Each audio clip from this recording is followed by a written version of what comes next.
Good night, everyone. Just let me know if you can hear me. Kimar Short, and welcome to Alternate Views. Let me know if you can hear me well. Let me know if you can hear me. And good evening to you guys. Welcome, welcome, welcome.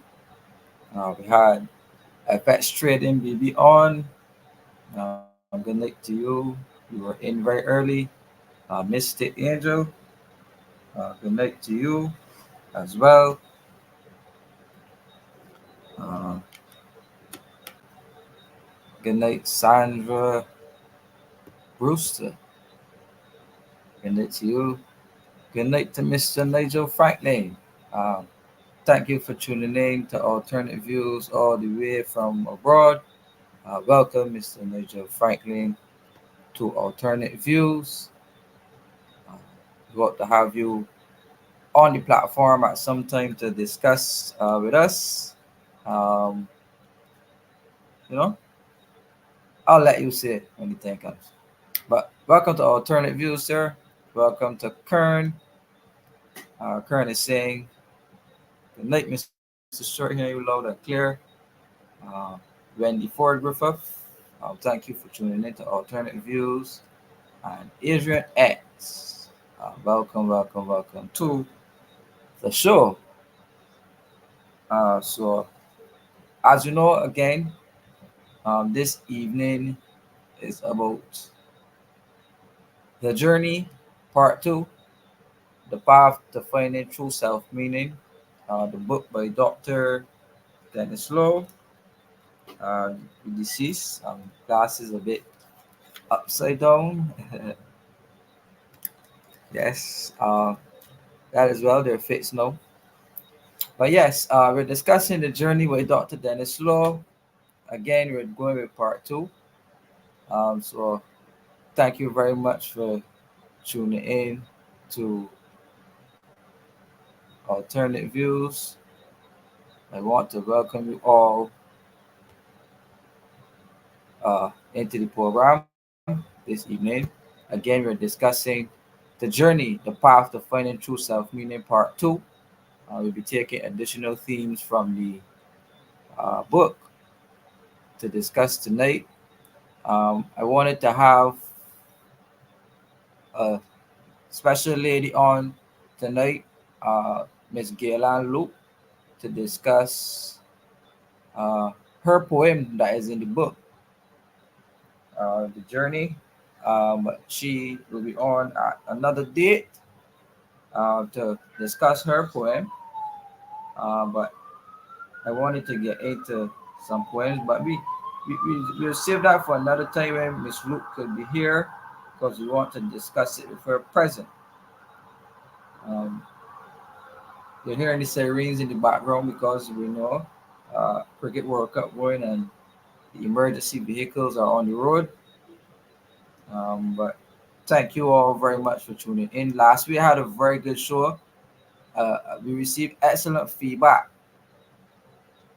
from the audience as it relates to the content of the show. I had persons who reached out to me and they expressed how pleased they were with the content. They expressed to me that the show was different. You know, the topic was different. It was a bit innovative in a sense, and they thoroughly enjoyed that discussion. So I hope to continue some more of that tonight. So let us indulge. So far we are about 40 persons. I want to encourage you to share the program all over, send it around on WhatsApp. Don't forget to like alternate views as well. Don't forget to share the program to your people all over, um, whoever, wherever. Let us get a very fruitful discussion going on. So,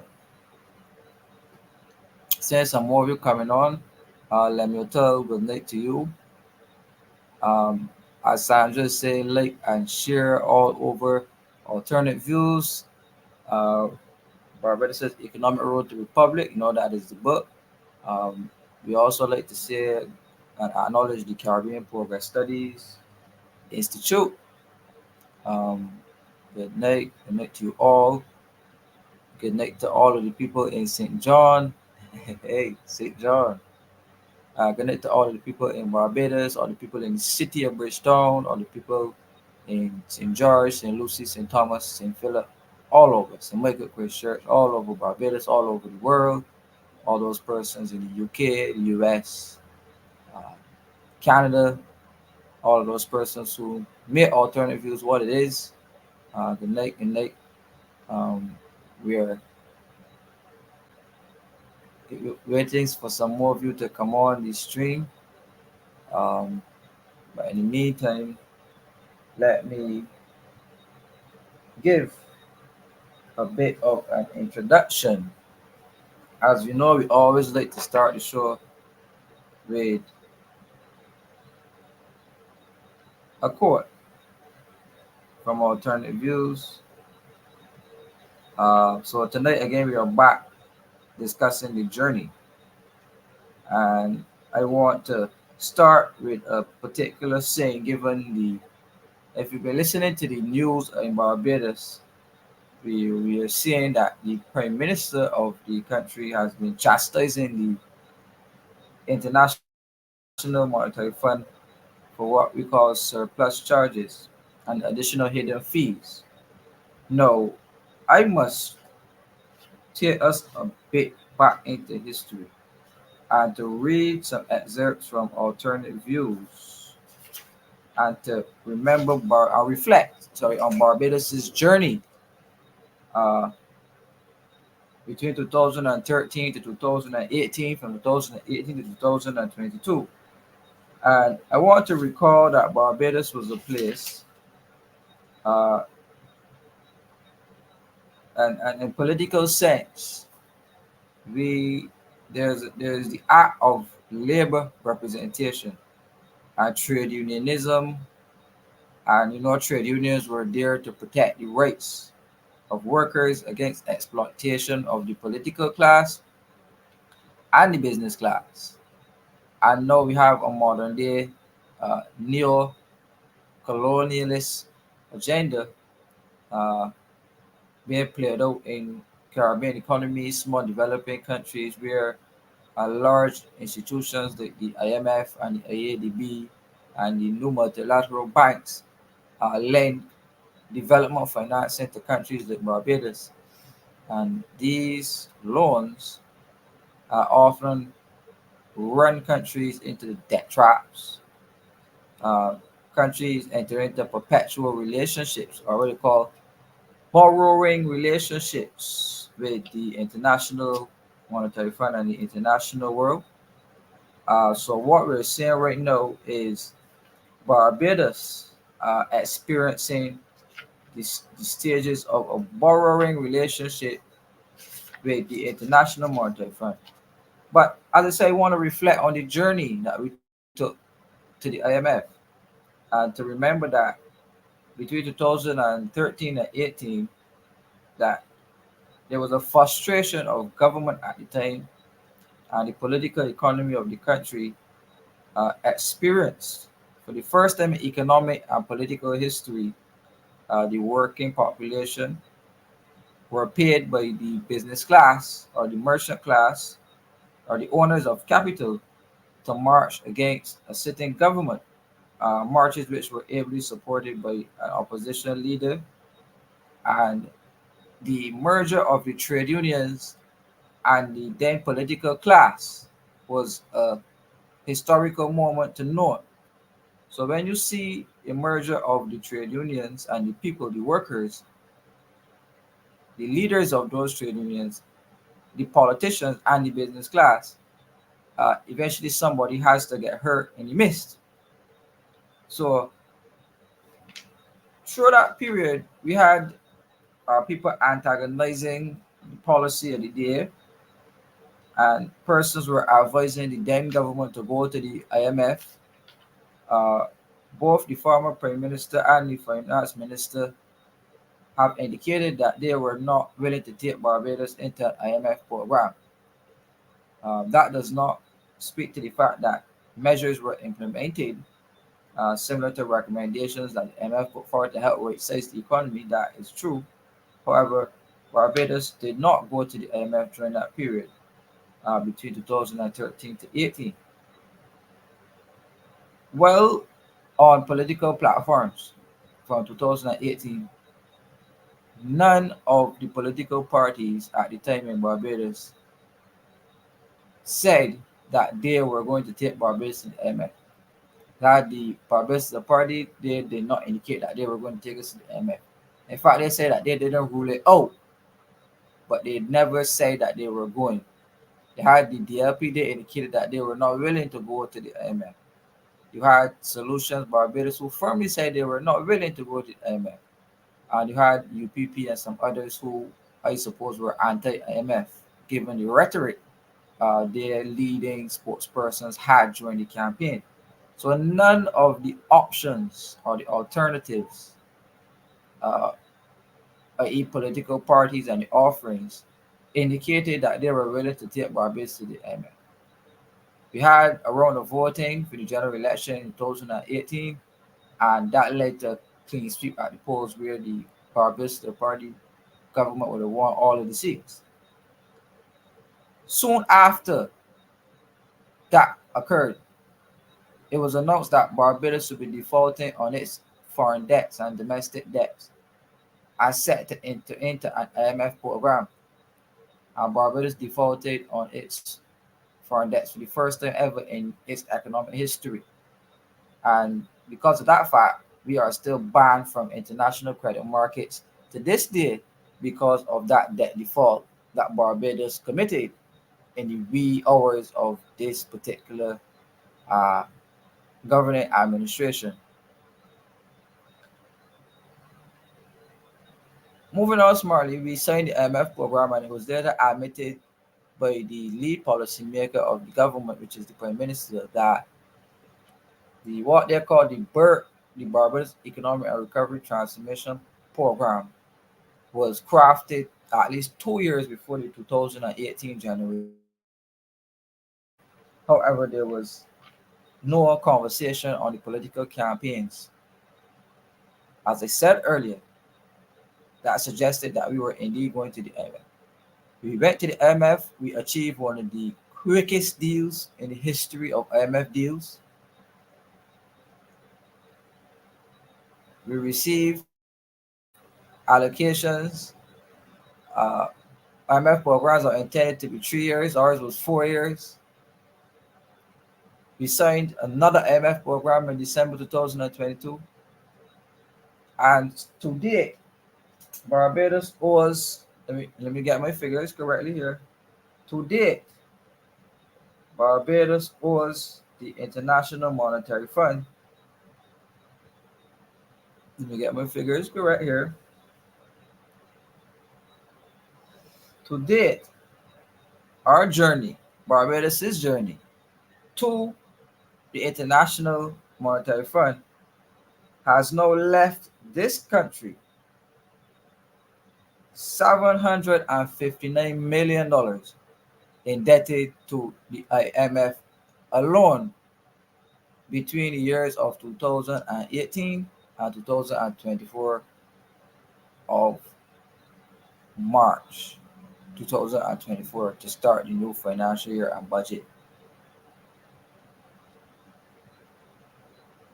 The IMF program is broken down in two categories.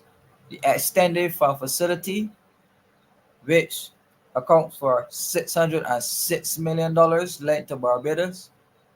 And we also have the Resilience and Sustainability Trust, which is $153 million, which totals 759 million Barbados dollars that Barbados is now indebted to the IMF. So our journey from 2013 to 2024, which is approximately a 11-year period, Barbados is now, after maneuvering through government policy and economic policy through the implementation of NSRL and elimination of specific tax waivers and some other measures, harsh budget measures that were implemented by the then administration to help increase government revenues through the printing of money and through uh, the restructuring of government. We had the laying off of 3,000 workers in December 2013. And some other corrective measures were put forward. And through all of that maneuvering, the country was still afloat. We still had everything was still running, everything was still functioning as a country at that level. Uh, well, there was still need to implement measures to help further right size the economy. We were not 750 something $1 million indebted to the IMF. So the journey from then to now caused us to make a stop at the IMF. And between 2018, our debt to the IMF went from $0 to 759 million. That is astronomical for a small developing country like Barbados. Eh, So Barbados' journey to the IMF has now led us into a perpetual borrowing relationship with the International Monetary Fund, and Barbados is now caught in a cycle of borrowing debt to repay debt. So our interest payments, which you have to pay back debt, principal and interest, our interest payments are already at $1 billion a year. So $1 billion a year is taken from the treasury of Barbados just to pay back the interest on debt that has been borrowed.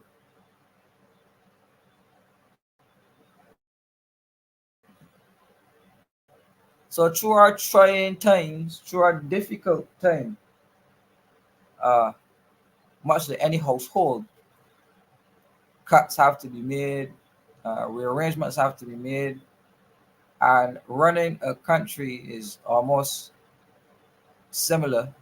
And I'm quoting from a document a good gentleman sent me. They're running a country is similar to running a household. And in earlier times, and I want to argue, that is 759 million Barbados dollars that we owe to the International Monetary Fund.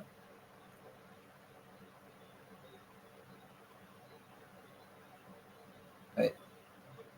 But now I made the point about households. I wanted to quote from this document that opened my eyes. I read it before I came onto the show, and it spoke to the word economy. And it says that the word economy comes from the Greek word oikonomia. Right? I'm gonna put it here in the comments so that you can see. This is the first time I heard this word. It's spelled Oikonomia.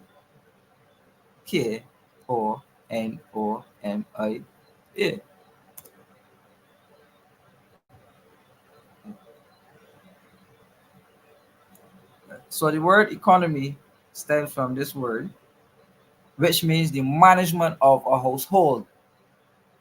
Right? So the early economists were the first managers of the households, and you know that most women were managers of the household. So the early economists were indeed the women who managed the households, right? And they often say that women, we will hear people say that their mothers are good economists. Most women are good economists. Most women who run households are very good economists, right?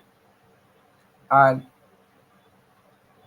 it says here that Aristotle, in his book Politics, saw the economy as management and distribution of resources within a household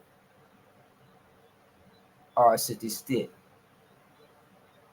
And since then, the term has evolved and expanded to encompass various aspects of creating, distributing, and consuming goods and services within a society, right?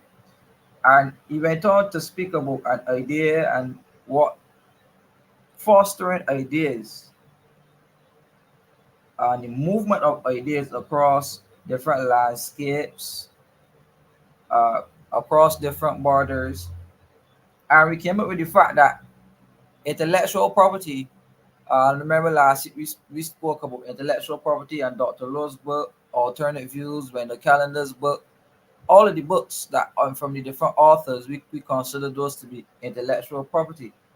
So the good gentleman is arguing that the integration of intellectual property into the Barbados economy must begin with an idea, design, and ecosystem that goes beyond just writing and intellectual property, working design, good policy, and legislation. That the writer, the editor, the printer, the publisher must form a network and develop products for external markets. And that your children's book must be written for children anywhere and not just Barbados. Our writers must form associations and communities with international links. And every idea must respond to the market and reinvent itself. So there is no separation between the good idea and the economy. So for Barbados, the good idea must earn our net foreign exchange. And that was the basis of how we started this conversation. And that is the basis that we will segue into Dr. Lowe's book about the idea of psychiatry, the idea of social psychology, and how the application of psychological terms can help to grow an economy. Um, However, growing an economy means that you have to grow your household, and all households require income to grow. And growth often relates to individual habits and lifestyles associated with those individuals. So Dr. Lowe is saying, right? Dr. Lowe is saying in the journey that our outlook on life has everything to do with the way we choose to live it. And this process of learning the rules and rules of living is deeply influenced by our early beginnings, how we define and ultimately feel about ourselves. Our purpose and destiny derives its influence from the nature and quality of our psychosocial development across the lifespan. No matter how many others may try to influence our way of being, at the end of the day, it is most about what we believe and how we feel about ourselves that really matters. We must be careful to realize that an essential freedom derived from the journey to find our true sense of self is to truly understand our psychosocial realities. Whether positive or negative, we must face those realities and make the necessary adjustment that will lead to our maximum success. The important message here is that our psychosocial wellness is mostly shaped during our early years, and the direction it takes heavily depends on the inner workings of the environment where our primary development takes place.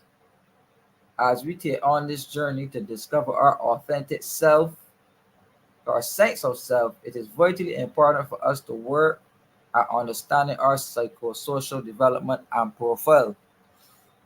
We must search our souls and seek to understand why we are the way we are and how our environment has been constructed to shape us in a certain way. This shaping process influences the way we see ourselves, the world around us, our future, and how it will all end for us. Therefore, please note that the advice to spend some time and carefully examine every aspect of this important area of life and face the issues that are revealed both positive and negative. Right. So that is a very profound way to start the discussion. Right. And I made the point about households and the fact that our early development as people start in the household, not in the schools, but our early years of socialization are done by our parents. Last week, we made the point that religious underpinnings are not a natural reaction, and therefore religious practices are passed on to the next generation. Uh, However, not everyone poison to generational knowledge that was passed down. So therefore, you get a breakdown in society. So how are we developing our psychosocial environments in the households where we live to help grow the economy or to help contribute? So let's look at the average income levels into Barbados. Let's look at the jobs that the average school leaver can have. This is a average person with CXCs, no university degree or anything, but just CXCs. You leave school, you apply for jobs all over. Like you will get a basic job with CXCs, right? You will not get a high income job with CXCs only. Right? That is the average way a person would gain income in Barbados. Working a job. Overall, you earn income by either working a job or become an entrepreneur or you become an investor where you earn money by bonds and stocks or stuff or through inheritance. That's how you earn money. Right? Those are the ways you earn. So when you look at the potential for earnings, a basic wage job will only give you a very limited potential for earnings. So you're not going to realize your dreams and get a fancy car and big house on just a wage job. Now, when I say wage job, I'm speaking about $250, $300, $400, $500 a week. You're not going to realize grand dreams for self and grand dreams for nation on an income. With a high cost of living, right, it will take you much longer than somebody who has uh, a higher propensity to earn income. Right, so you got to save and save $50 here, $100 here.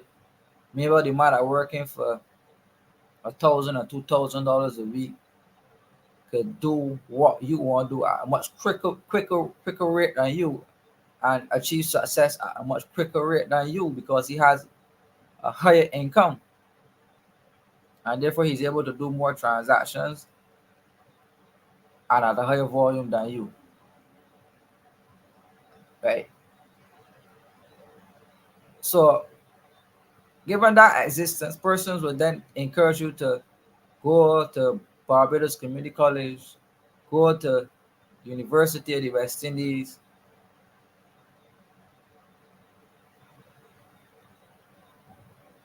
right?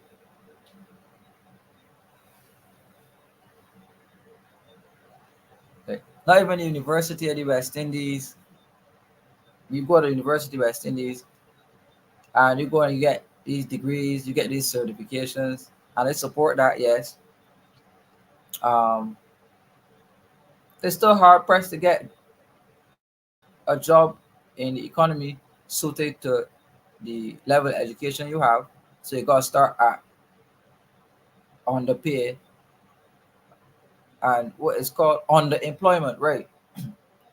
Most people in Barbados are underemployed, which means that they have degrees but they don't work in the area that they have the degrees are in, and they're not paid at the level that the degree stipulates.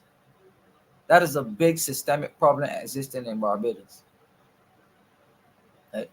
So you got a degree in English, you just happen to just want a job anywhere at all. And you just want to take a job anywhere, doesn't matter where, right? Because you still have to survive in the country.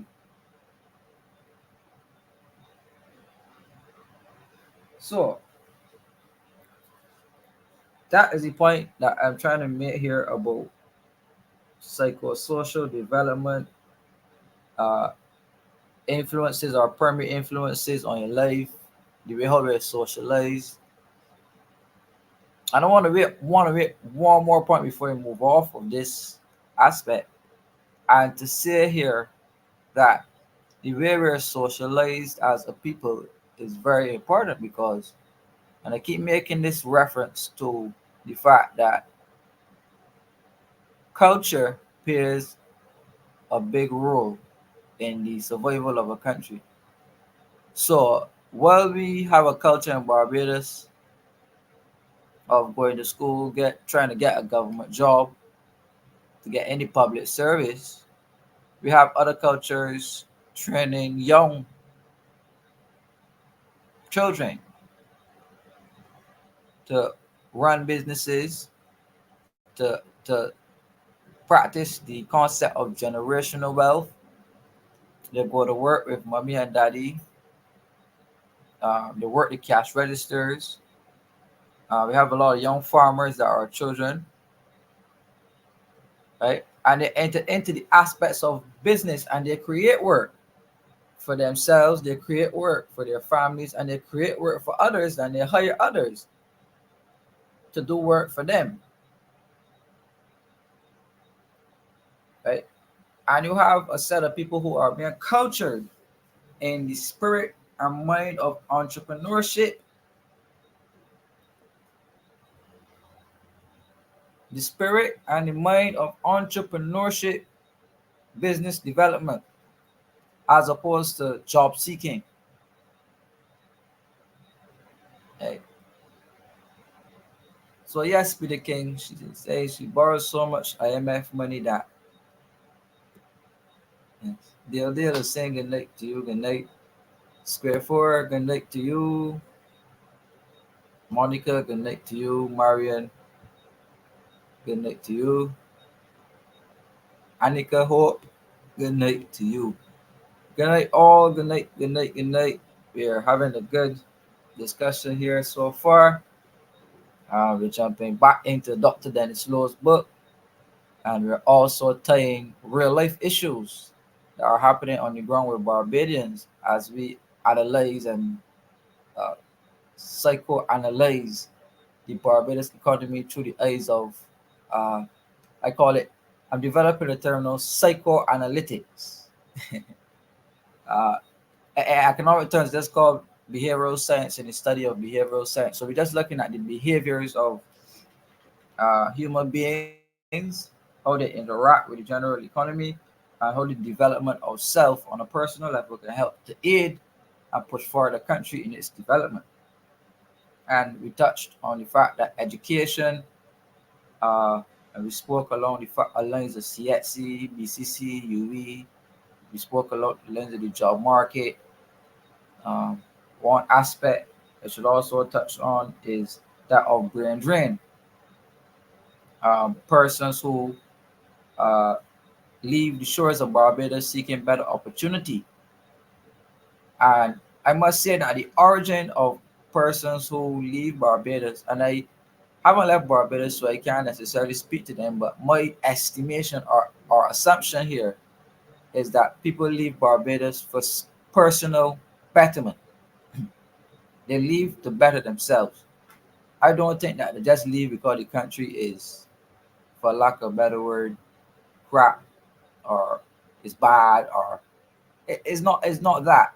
I think they leave to better themselves. They look for better opportunity to develop themselves because the economic environment, in their estimation, will not allow them to develop or to expound upon the vision that they have for themselves and the peers and the family. So they leave the country seeking better opportunities to develop those ideas and to develop those thoughts and to develop themselves in the way that they then have the capacity to go on and build careers, build families, build businesses, and to then eventually give back to the country and to give back to the community. I think that is why most Barbadians will leave. But it is my opinion also that most Barbadians who leave Barbados would like to be home. They would like to come back. But the opportunity for them to realize the dreams and to live at a level that is comfortable to them may not be possible in the economic environment and economic circumstances of Barbados. Right? So persons dwell in other parts of the world still very much paying attention to what happens in Barbados because Barbados is home, and they attach the personal development they made in their lives living in other countries. They attach that personal development to what is happening at home. Right? So persons living abroad, the diaspora, monitor what is happening at home. They contribute, they donate, they finance, they invest into what is home, what is culture, what is Barbados. They do all of these things. Again, but it had to start with the notion of personal development. Right? It had to start there. So the next theme that I want to take from Dr. Law, and we're seeing some comments coming in. Tyrone Nurse is saying good night. Good night to you, Tyrone. Good night, Marinette. Joseph Cadogan is saying, I agree with you, Kimara. You try to return here, your experience is not recognized at all. Yes. Tyrone is saying you're on point. Yes, Tyrone, you're over and abroad, so you could attest to what I'm saying. Nigel Franklin is over and abroad, so he could attest to what I'm saying.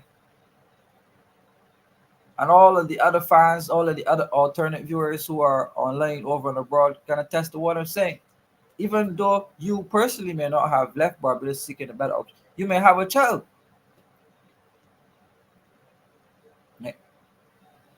So you leave to develop the self or the personal development, increase your education, increase your experience, increase your network, build your net worth, get contacts, right?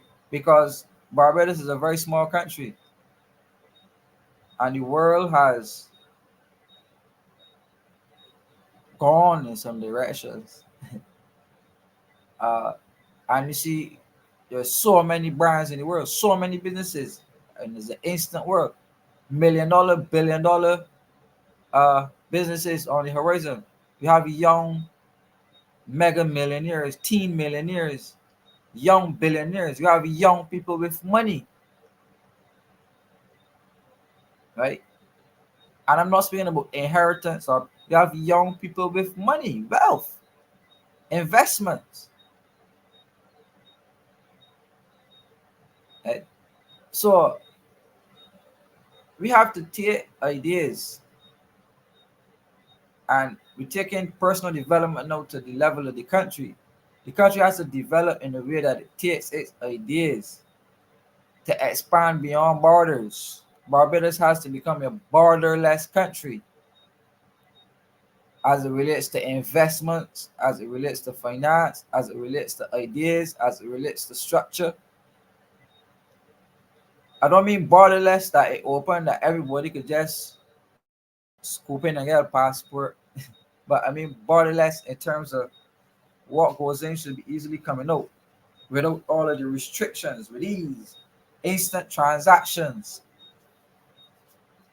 Because the world is moving at a very fast pace, and Barbados and the people need to develop themselves in a bid to increase your earning potential in life. That the aspirations of the people do not rest on that of a welfare check. It does not rest in that of subsidized assistance from governments, but the aspiration of people in the country and regions should be that of the entrepreneurial minded. Not everybody can be an entrepreneur, so you have to have people who work, but we have to have people who enjoy the work that they do and not just doing a work to make money. That is how you retard growth in the economy. And one specific example is that of that is the teaching profession, where you have people who are teaching because they're just trying to make money. So teaching is be a hustle, and the love that existed within the teaching world and fraternity for the kids no longer exists, and you're also seeing that impact out in the world of work, and you're also seeing that impact on the growth of children when they're going to big adults, because children spend more hours of the day in the presence of teachers than they actually spend at home. So therefore, a teacher, as a matter of fact, has a big imprint on a child's mind and life, uh, almost forever. Right? That leads me to my next point: the social domain.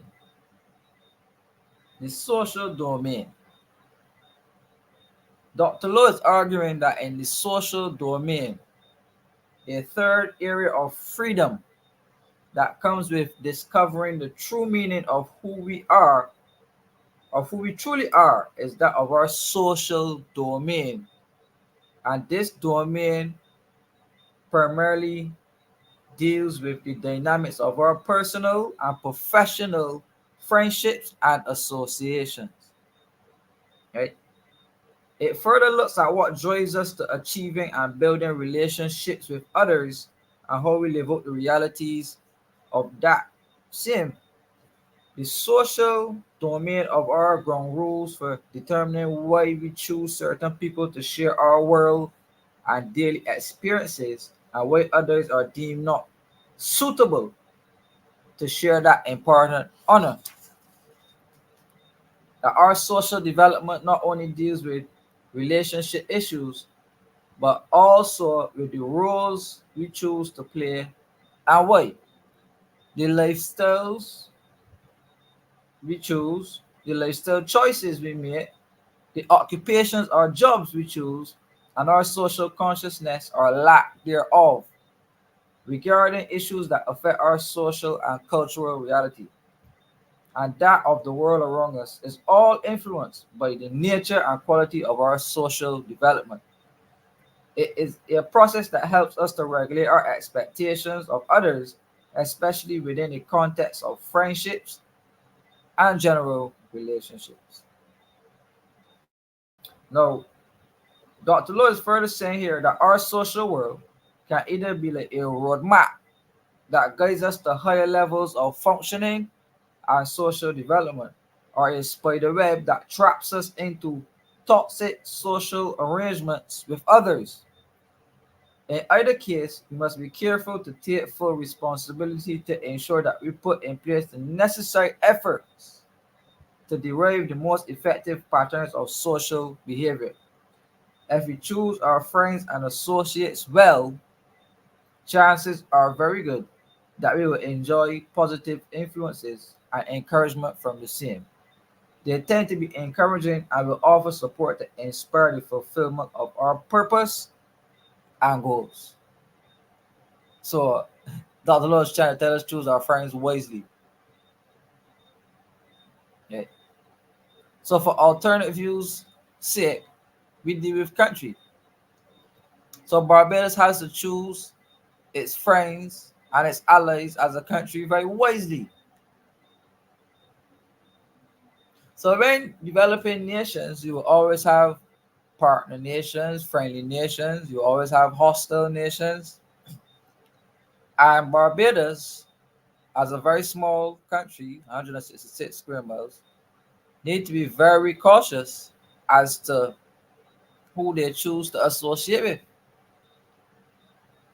So I'm not a geopolitical analyst, but from what we saw when Barbados recognized Palestine as a state, we then saw the Israeli ambassador to Barbados through Panama and the region coming out and saying how disappointed they were in Barbados for making such a choice. Well, they assured us that there will be no changes in diplomatic relations. We always know that these things have repercussions on the end of it, right? So when we enter into arrangements, as Dr. Lowe is saying, that our social work can either be like a roadmap that guides us to higher levels of functioning and social development, or a spider web that traps us into toxic social arrangements with others. So Barbados, the Grand Island International Airport, we had 13 companies that were listed by the International Financial Corporation as the 13 best companies that deal with airports in the world. So here you have a government now completely tossing away the recommendation from the International Financial Corporation and picking its own company to run the airport of Barbados. So the government discarded the recommendations from the international corporate after they paid $1 million for that advice. They discarded that advice and they picked a company from Dubai. So the Grand Liares International Airport is being leased out to the office of Sheikh of Dubai for 30 years, along with a company from Chile called Universal SA, I believe. So that 30-year lease, we're not casting any aspersions on anybody's character, but what I'm saying here is that Dr. Law is saying if we choose our friends and associates well, chances are very good that we will enjoy some positive influences and encouragement from the same. And they tend to be encouraging and will offer support to inspire the fulfillment of our purpose and goals. Right? So he's saying here that when we surround ourselves by toxic individuals, a certain level of negative influence creeps into our social development space and our lifestyle choices. So don't you see that happening in Barbados, where because Barbados chose to associate itself with certain toxic individuals, that a certain level of negative influences are starting to creep into Barbados' social development space and to Barbadians' lifestyle choices. Okay? And a prime example of that could be the IDB survey, where the IDB would have violated a directive from the Ministry of Education to issue a survey that had sexually oriented questions to primary school children or and secondary school children, young children.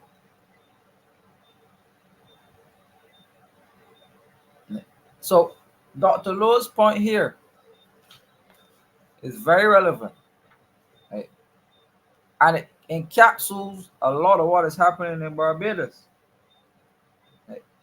And Dr. Lowe is saying that this social domain, right? And this domain deals with primarily the dynamics of our personal and professional friendships and associations.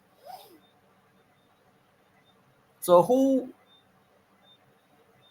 is Barbados' friends in the world? Professionally, who can Barbados count on to aid in its social and economic development?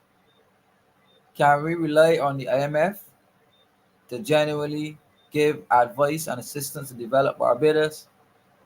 Can we rely on the IDB? Can we rely on the Chinese government?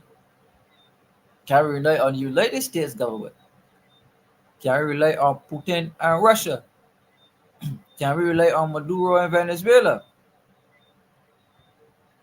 Can we rely on the European Union, right, to aid in Barbados' development?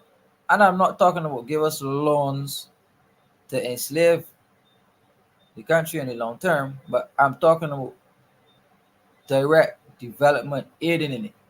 Can we rely on those people? They always say they give something for something.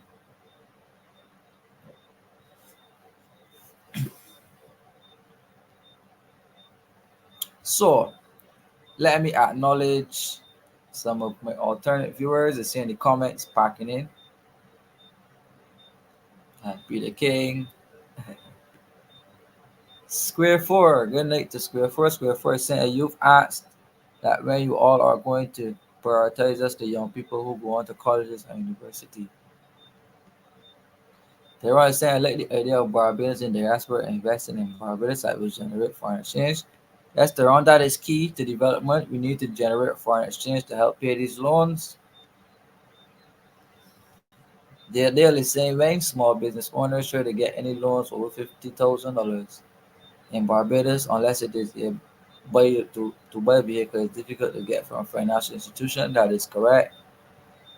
Uh, Black Barbadian businesses, small business people need to come together and build their own wealth, build opportunities for creating a company to do just that. American Marius is saying good night.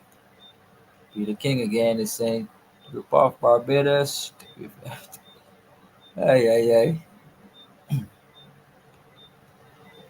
Fabian is saying talk your talk, rookie, put the good work. Connect to Fabian. Connect Fabian all the way in St. John. People from St. John are on. So it's always good to have my folks on St. John on alternate views. Good night to you. They're the same. They are no brainers. Who do you know about the benefits of our country? Makes you wonder how they get these offices.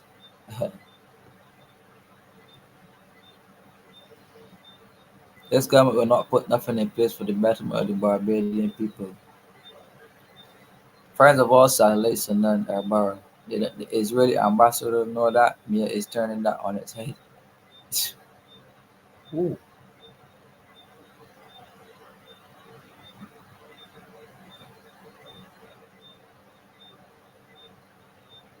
The BFP government is selling out off all the income money generating.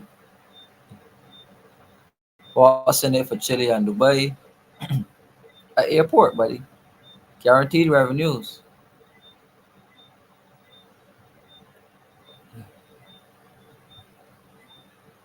Yes. So now that we took some comments in, we're gonna jump right back into the discussion. And we're reading from the journey, people, from Dr. Dennis Lowe. Dr. Dennis Lowe was a very good man to me. We had extensive conversations surrounding this book and some other stuff. So I'm very happy to be here tonight to discuss Dr. Lowe at length. We're gonna have Isaiah Gelalu on at some point to discuss uh, her poem that is in this book and to take some other comments from her surrounding Dr. Lowe's book, The Journey. So we want to say a good night to Margot Jordan Calendar, who's the publisher of The Journey by Dr. Dennis Lowe. She's also the publisher of Alternate Views, and her late husband, Mr. Wendell Calendar, he's the editor of Alternate Views, and he's also the editor of Dr. Lowe's book as well. So we want to say a good night to them. Specifically dedicated to Mr. Calendar. So, Dr. Dennis Lowe is arguing that the social side of who we are is best nurtured when we work at cultivating the most positive and affirming social relationships. This process requires that we search within ourselves for the truest meaning of who we are and use it as a benchmark for which others must strive to reach if they must become part of our social network. In doing so, we must also and always strive to establish a healthy sense of the meaning of our lives while establishing a clear sense of purpose and destiny. This is absolutely critical to maintain a realistic view of who should be allowed to influence our social development, particularly during the middle adult years. Bear in mind that while no one should be able to force us into believing something we are not, very often we allow our own defeatist thinking to shape our expectations of ourselves and others.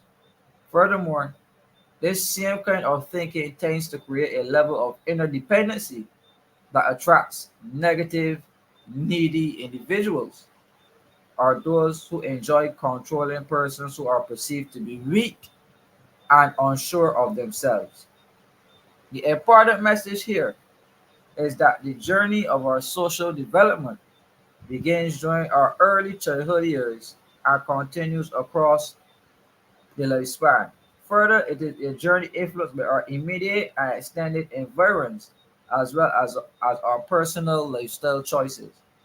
No matter what our external circumstances may be, we must realize that at the end of the day, what we become, what become of the quality of our social relationships is largely influenced by the persons we choose to allow into our circle of influence, and we must choose the people in our lives well and leave no room for those who are constantly negative and misguided in their influences.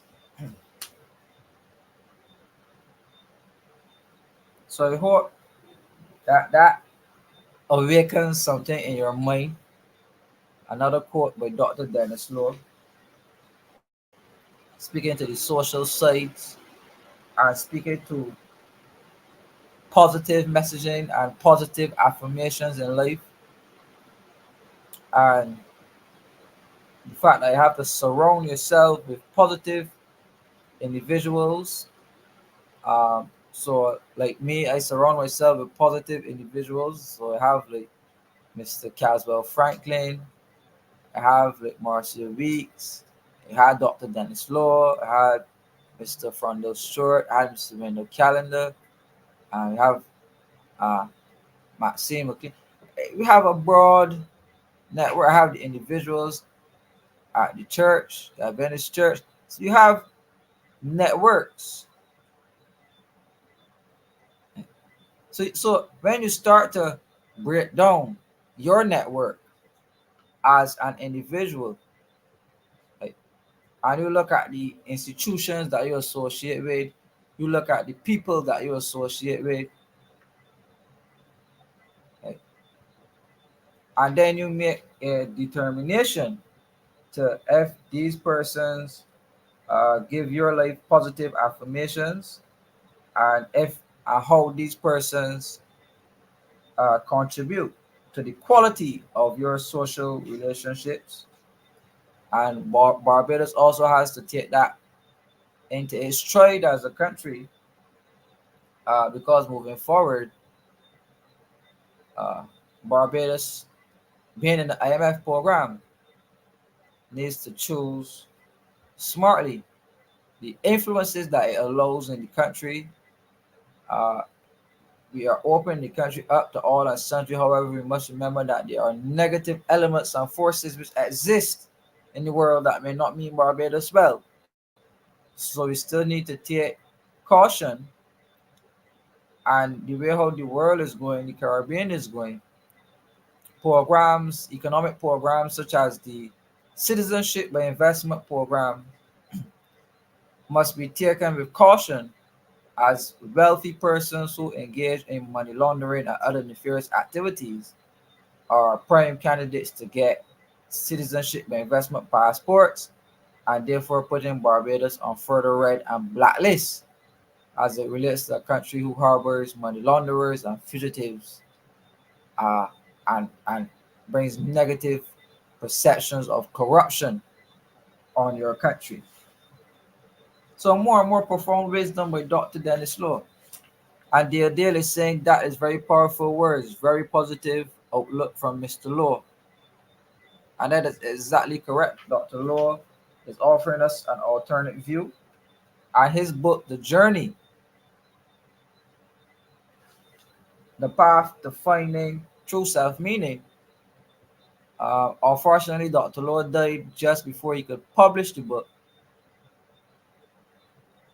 So we're taking it upon ourselves at Alternate Views to give him the honor and the courtesy of having his work spoken to in a public space from a very positive outlook.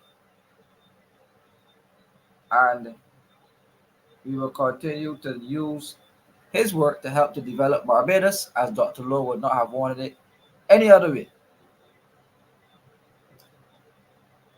So, clinical psychologist Dr. Denis Lowe is saying no.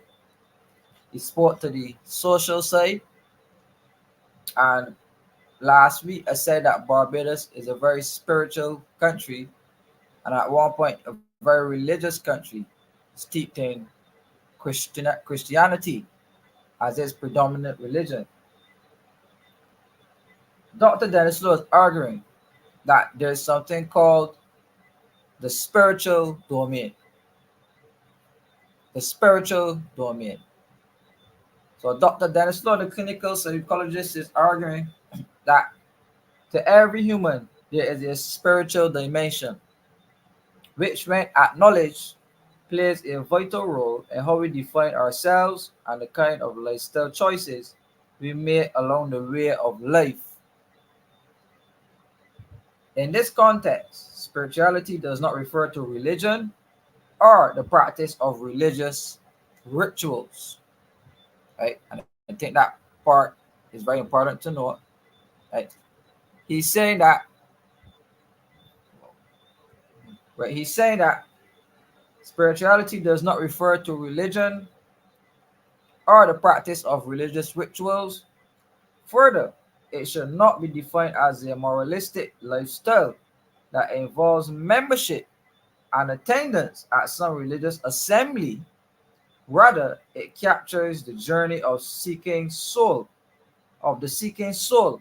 who finds refuge, solace, and inner freedom in the bosom of our God through faith. Spirituality is all about the authentic journey of faith that brings us into direct contact with our spiritual power source, who we are, and how we should live our lives. It is an experience of inner freedom that sets us free from the shackles of bondage and self depreciation and points us to the way of authentic and sacrificial living. So, that is what Dr. Denis Lowe is arguing about the spiritual domain. Right? And he's saying that since all of us come into the world through the miracle of God, the all powerful hand, it only takes that important moment of awakening to spur the development of our spirituality. Undoubtedly, this awakening process takes on a different form for different people. But at the end of the day, once it is set in motion, the journey of what can be the most grounding and for removing experience human beings can take on along the journey of life. And he's saying that he's know what he's telling us because he remember at 17 years old, he had a life changing experience that he will forever remember. Right?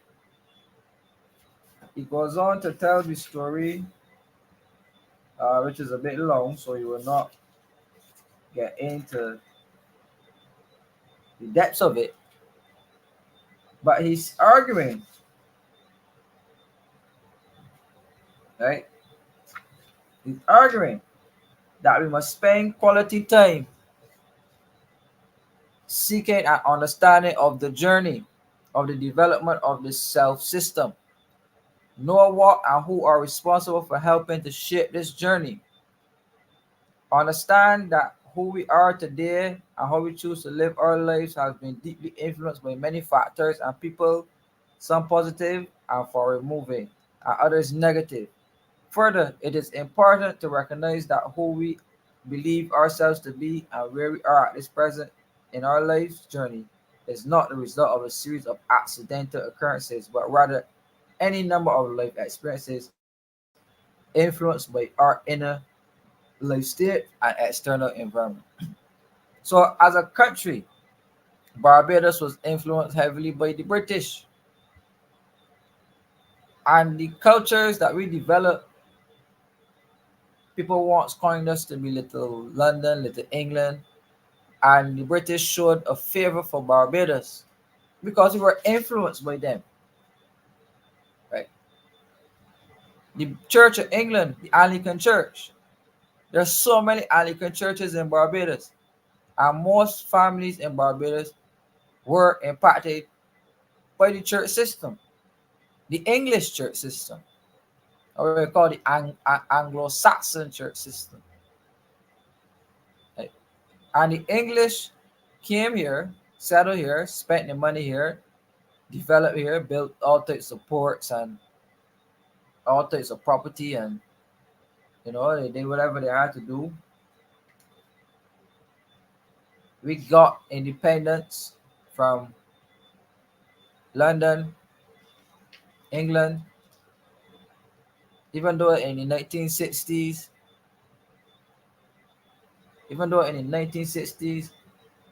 the Barbados Constitution was indeed an act of the Parliament of England called the Barbados Independence Order.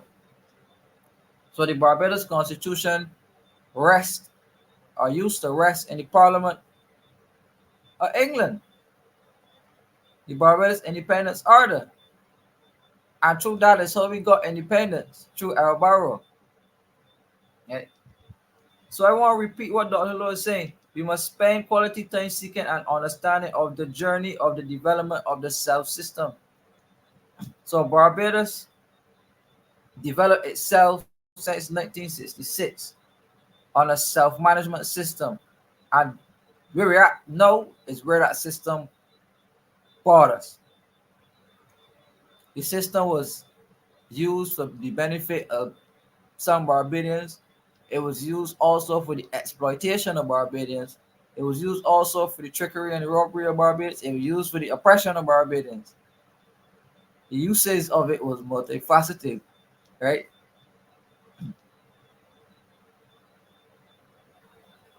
So, having been an independent country, going to the International Monetary Fund under Prime Minister Tom Adams, the first IMF program we had, a very short one. Then we had the IMF program under former Prime Minister Sir Lloyd Sandiford.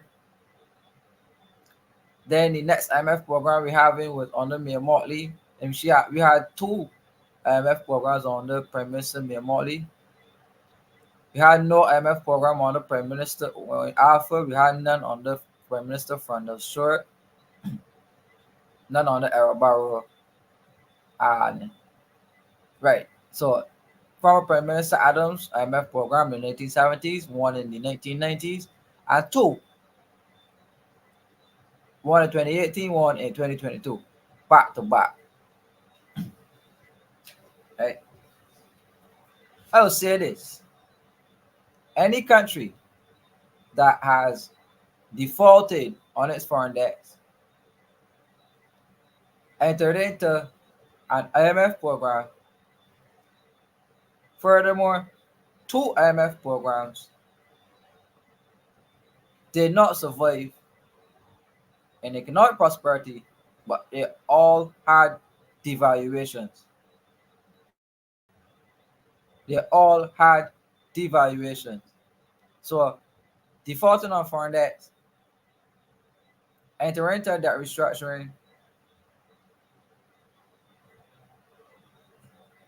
entering into two back-to-back IMF programs.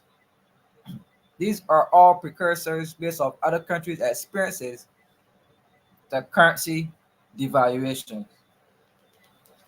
Let's check it out. Not saying that Barbados will have that because we hope not, but the facts are there and the trends are there.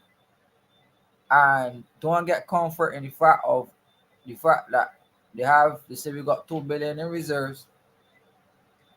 All of those reserves are borrowed money from the said IMF.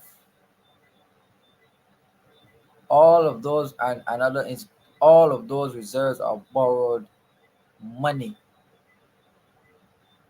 Borrowed money. So there's no real security. There's no real financial security if the reserves are borrowed. Right? So you see the perpetual debt trap or cycle that we're in as a country. So in quoting Dr. Law, he is saying, right? He is saying in the spiritual domain, he's saying that in the spiritual domain,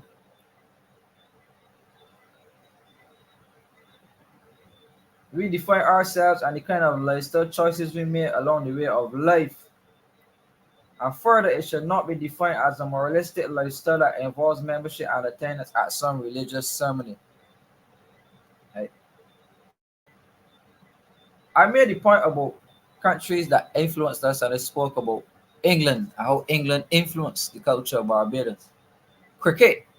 Let's look at Barbados. Barbados has a, or had a cricketing culture that's changing, and that was directly adopted from the English. Right? We drive on the left hand side of the road. The Americans drive on the right hand side of the road. Cultures, right? Simple things. So I said all of that to say that Barbados, according to the British Parliament, has traded the Queen of England, or no, the King of England, to now adopt the Emperor of Beijing. According to the British Parliament, Barbados has traded the King of England, or the Queen of England at the time, for that of the Emperor of Beijing. So, go back to the point that I made about associations. The association with others, and if I'm quoting Dr. Denis Law again, if we choose our friends and associates well, chances are very good that we will enjoy some positive influences and encouragement from the same. These positive influences tend to be encouraging and will offer support to inspire the fulfillment of our purpose and goals. So I want to put this question to you, alternate viewers. In your estimation, would you consider Barbados' association? Would you consider Barbados' association with China and Beijing a positive influence for Barbados? And do you believe, right, that the Chinese will offer us the necessary support to fulfill Barbados' goals and dreams? I'm asking that to you, the viewers. I want to hear from you what you think about Barbados' association with China. Do you see it as a positive move? What do you see it as a negative move? Can we garner any benefits from it? Do we stand to lose from it? I want to hear from the viewers. Put it in the comments what you think about Barbados' association with China. I remember we started this conversation about England remain culturally rooted in English narratives, right? And we are making a pivot over to more Chinese culture, more Eastern culture. So I want to hear from you. Uh, what do you think?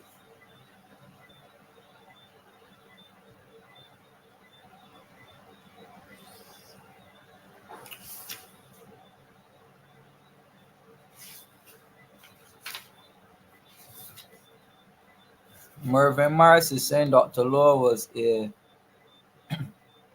visionary and a moral and intellectual rudder for his party, the DLP. That is so correct.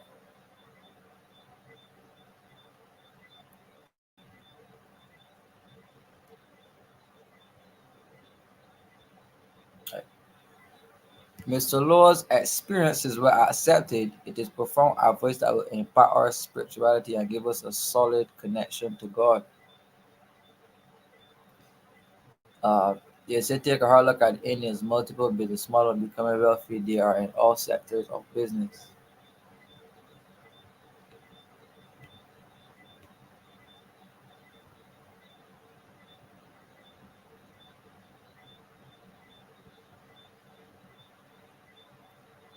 Yeah.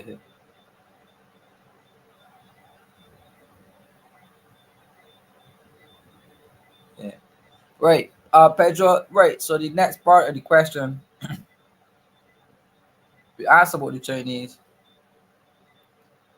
but we're going to ask about the association with the IMF and the European Union. Do you agree that there are benefits associated with Barbados being into IMF program? Do you agree that there are no benefits? How do you see it? How do you perceive it, Pedro? How do you perceive Barbados being in an IMF program? How do you perceive Barbados borrowing from the European Union? How do you perceive Barbados owing the IMF 759 million Barbados dollars? I want to hear from you. What do you think, Pedro?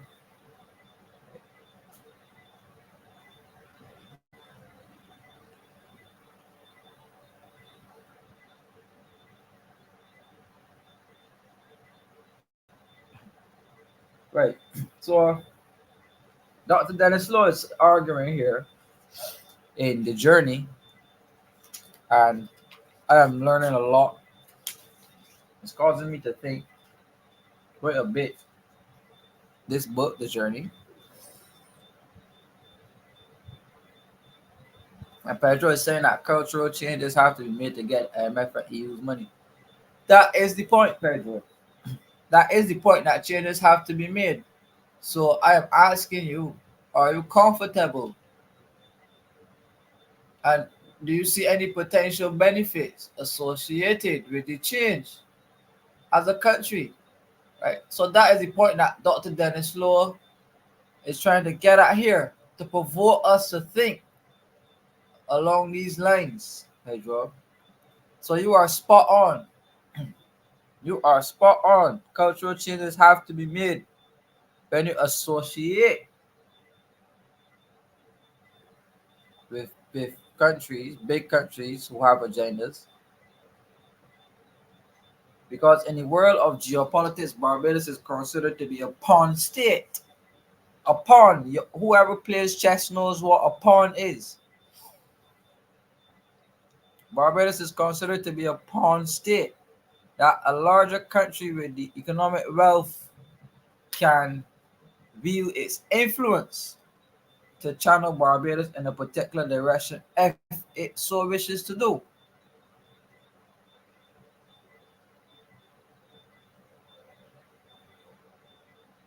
Right?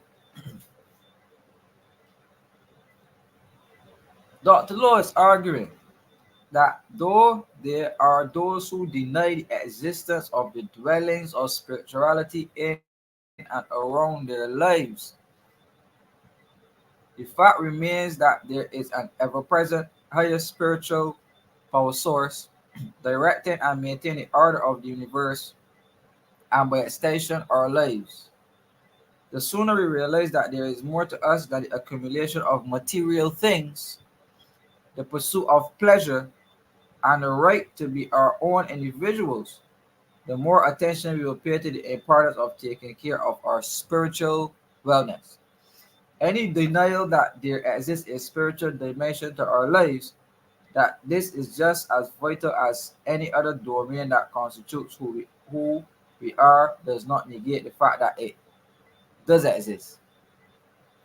We must realize that at the end of the day, we must stay to satisfy the spiritual yearnings of the soul.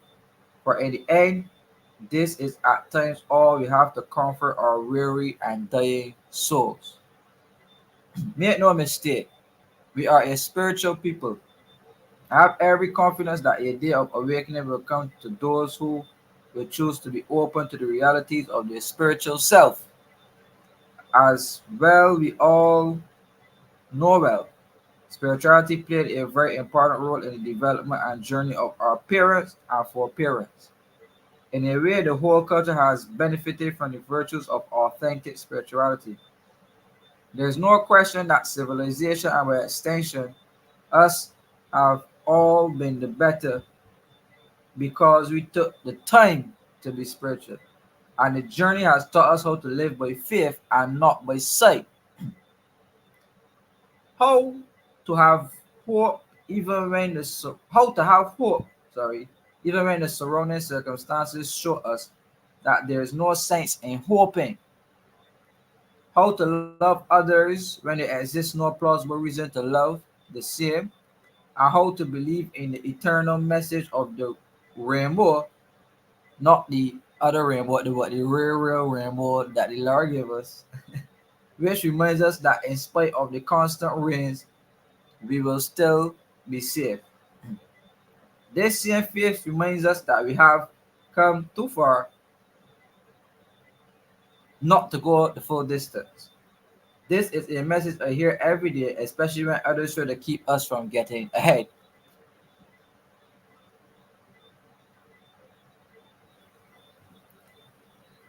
He took this direction into bringing into perspective the importance of taking an in-depth look into who we are by focusing on the total maker of what combines to create our sense of self, our sense of total self. And by looking at these various elements of the self, a more holistic picture of our development life journey is brought into focus. And further, we are able to understand that knowing and attending the needs of our total self becomes critical to the quality of our life and lifestyle choices. So, that quote by Dr. Low led me to speak to a video that I saw today from the leader of, I think it's El Salvador, and his name is Nayib Berkeley or Buckley, I believe. Nayib Berkeley, the leader of El Salvador. Somebody in the comments can tell me if I have it right. Nayib Berkeley or Buckley, and he is the president of El Salvador. So the president of El Salvador is saying that he led a campaign to tackle gang violence because El Salvador is riddled with gangs and riddled with gun violence and riddled with violent crimes. It's a nasty endemic that has tarnished the reputation of that country. And the leader of that country, well, in an interview with Carlson Tucker, this is the guy who went down to Russia and interviewed Vladimir Putin, the famous Canadian journalist or American journalist, Carlson Tucker. He said in an interview that the violent crime in his country, this gang violence, has a very serious spiritual element attached to it. And he's saying that politics is twofold. It's both physical sport and a spiritual sport. And if you win the spiritual element, then the physical element becomes much easier to manage. And Nayib Berkeley, president of El Salvador, admitted on open interview that the gang, I think it's MS-30, some gang, this gang that has been carrying out the killings across El Salvador has been doing what they call satanic rituals and carrying out these killings. And this is the leader of a country sitting in open interview and admitting this fact that the killings in his country are associated with satanic worship and rituals. So, in the culture of the Caribbean, we frown on Satan and we frown on satanic worship, and we despise anything to do with Satan in this part of the world. Right? However, you have a leader of a country openly saying that criminal gangs do satanic worship and rituals and kill and people are dead. Right? So here is Dr. Law saying that life and that those who deny the existence of the dwellings of spirituality in and around their lives, and the fact that there is an ever-present higher spiritual power directing and maintaining the order of the universe, and by extension our lives. And the sooner we realize that there's more to us than the accumulation of material things and the pursuit of pleasure and the right to be our own individuals, the more we will pay importance to taking care of our spiritual wellness. Yes, Naeem Buckley. So here we have a leader addressing spirituality, and he is, yes, he is speaking to it in that way, and he's cracking down on it as a leader, as saying that there's no place for that type of behavior in El Salvador.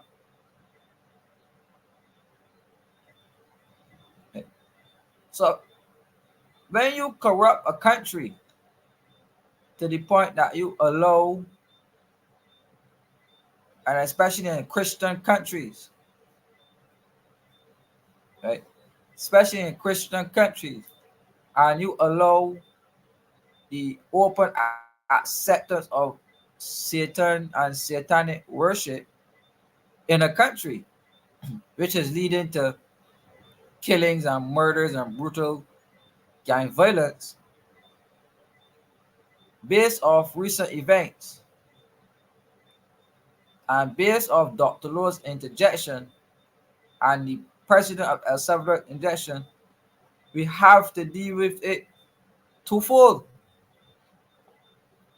Because if gangs are using unnatural forces to wreak havoc in society, then therefore governments have to have a response.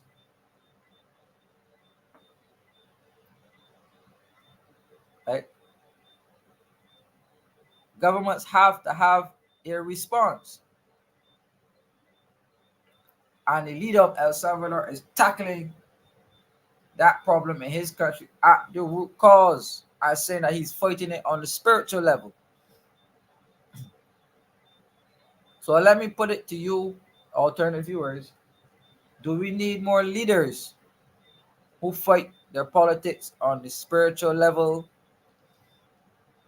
in alignment with the values that you have as an individual, and to recognize that the pursuit of material things and the pursuit of a country for materialistic goals, just to say that, oh, Barbados was the first country to do this, Barbados was the first country to do that, Barbados was the first country to borrow from the IMF Resilience and Sustainability Fund. But what tangible, either physical or spiritual or other, what tangible or spiritual benefits does it bring to the general well-being of Barbados? Does it contribute to the serene environment? Does it contribute? What does it contribute to us? More debt. Right? So the pursuit of materialistic goals of a country and not tangible beneficial goals will see a country going topsy-turvy. And this is where I salute Dr. Law on that very profound point. Dr. Denis Law had a very long vision to foresee how these problems on an individual level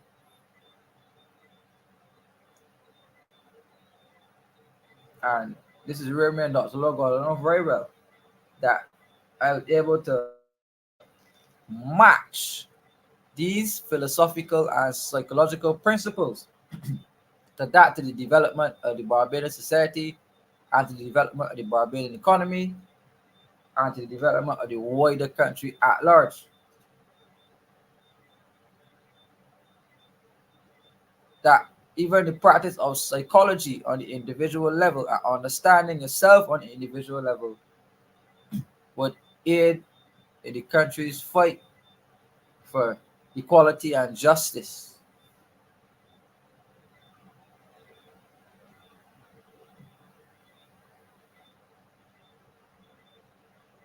Let us move on to the next part of Dr. Low's.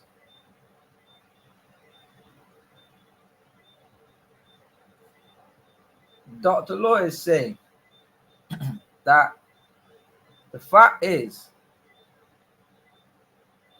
yes, Pedro, Dr. Law was a clinical psychologist, and Dr. Law published this book, The Journey, and the book is a compilation of leading edge ideas and concepts that would aid to help you as an individual discover the meaning of authentic selfhood, and it uses the psychological, psychosocial, and physical and spiritual issues that often impact how we see ourselves and how we define our own life's journey.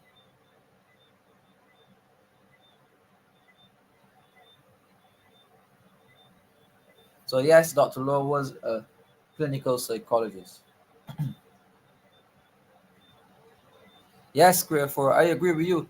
That is the first time I ever heard a president of a country speak like that.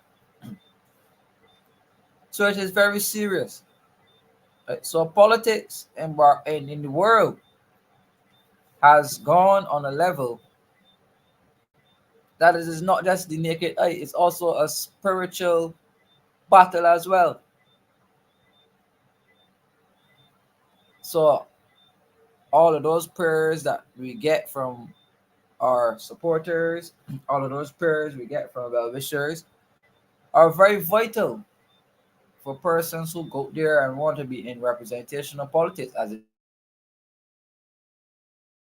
openly admitted.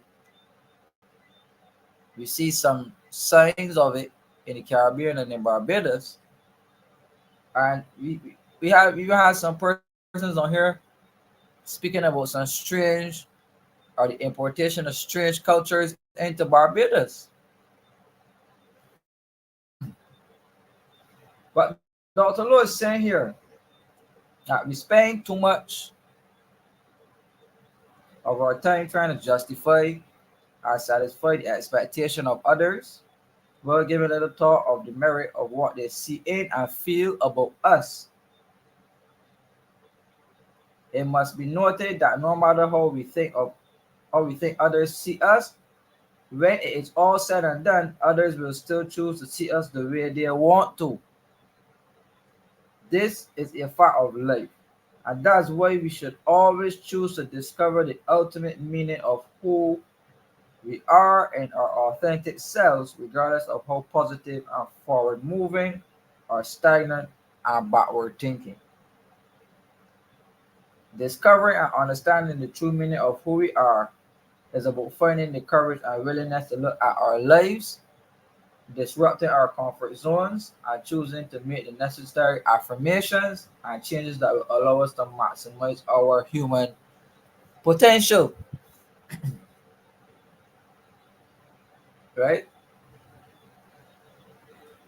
So you see the depths of intellectualism that Dr. Denis Law is offering us in his book about discovering the self and mastering the self, and how our individual behaviors impact nationally on the country.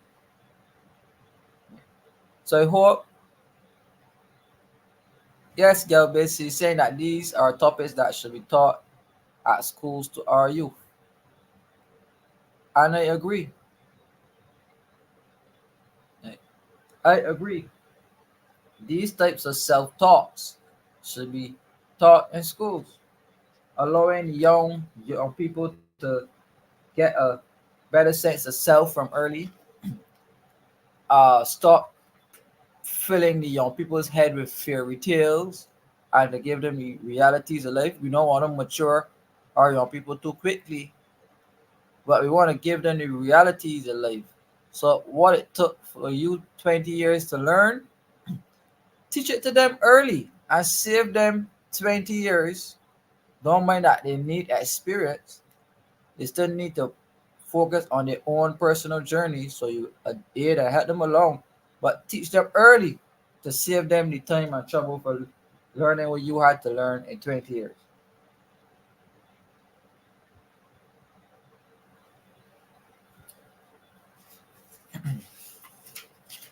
Through all of that conversation, Dr. Dennis Law is arguing no,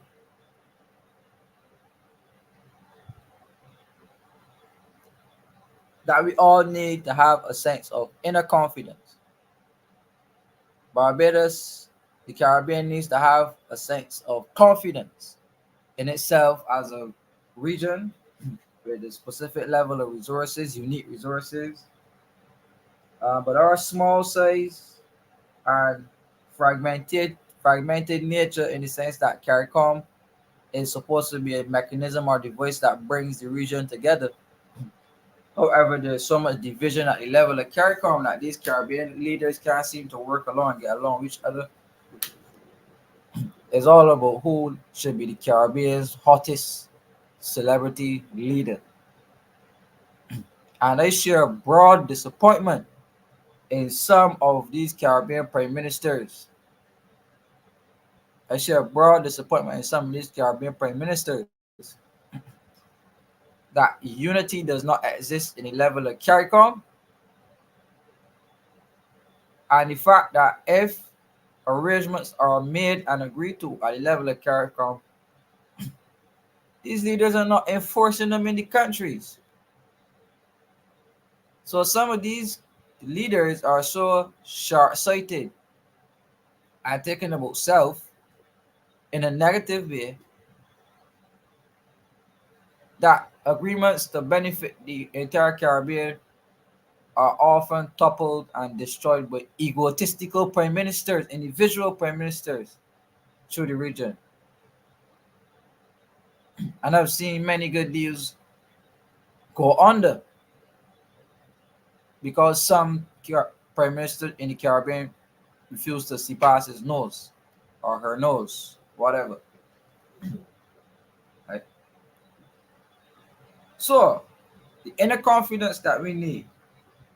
Dr. Lowe is saying that once we are confident that we have made significant contact with our authentic self, the drive to discover all there is to know about our lives becomes an inspiring endeavor. So trying to get to know yourselves becomes a happy exercise. We're happy to get to know who we are. We're happy to get to know what resources as a country we have. We're happy to know about the discovery of a new tourist attraction. We're happy to know about the brand new ideas that our youth in the schools have. We are happy to know of the ideas that that gentleman who gave up his life to support his children, not realizing his own dreams. We are happy to have ideas from him to let him know that all is not lost on life and he too can have a chance to aspire to a better way. Right? The mother who got pregnant early and who had to put her life one side, she too needs to know that somebody has confidence in her to go back to school, re-educate herself if she needs to, create a business if she needs to be able to support herself and to support her family and to grow as an individual. But she needs to know that there are social networks and circles out there, programs but it state otherwise, that can give her the confidence to re-emerge and immerse herself back into society to become a productive citizen, not necessarily on a welfare check, but to have a proper earning income job or a business earning the adequate income to support herself and family and to be able to support others and give back. I keep repeating that the aspiration of a welfare check is not an aspiration that our youth need to have moving forward.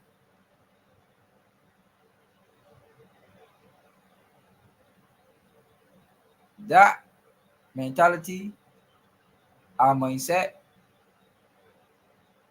needs a new way of thinking. We need productive citizens.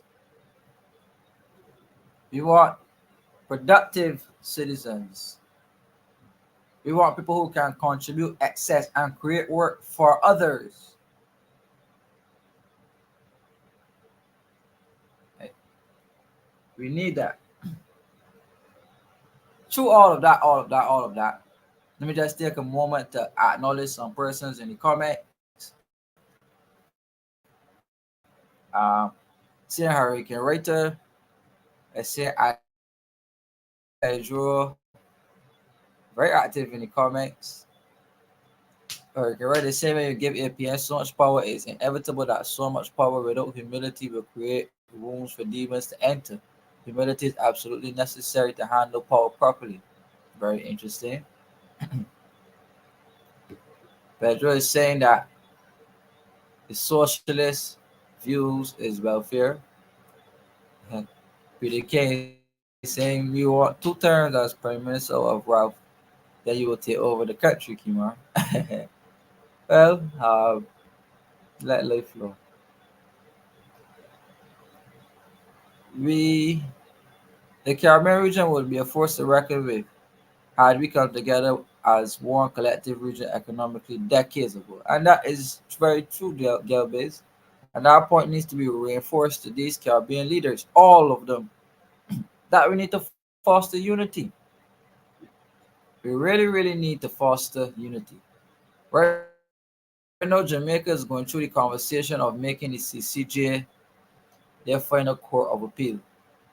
And I spoke about that extensively on the Marcellus program in Jamaica, in Jamaica, in Jamaica with hold 1 second.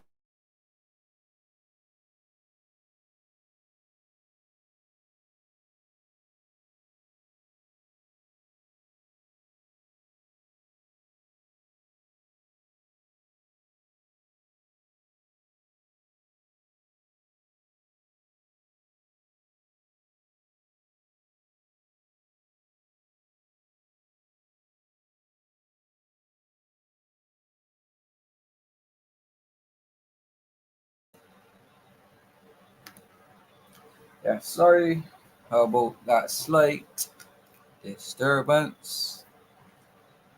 As I was saying, Jamaica trying to decide if they want to do away with the Privy Council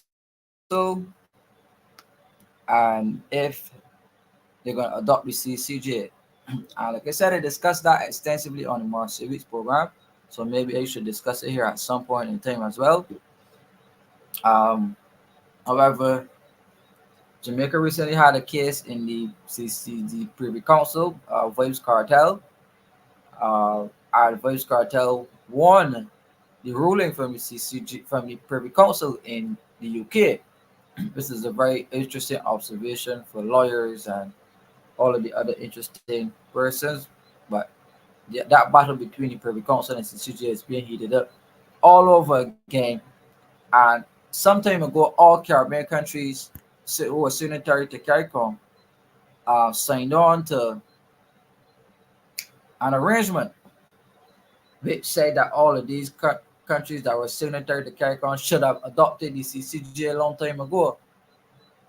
So there's still division at the level of the CARICOM, which is hampering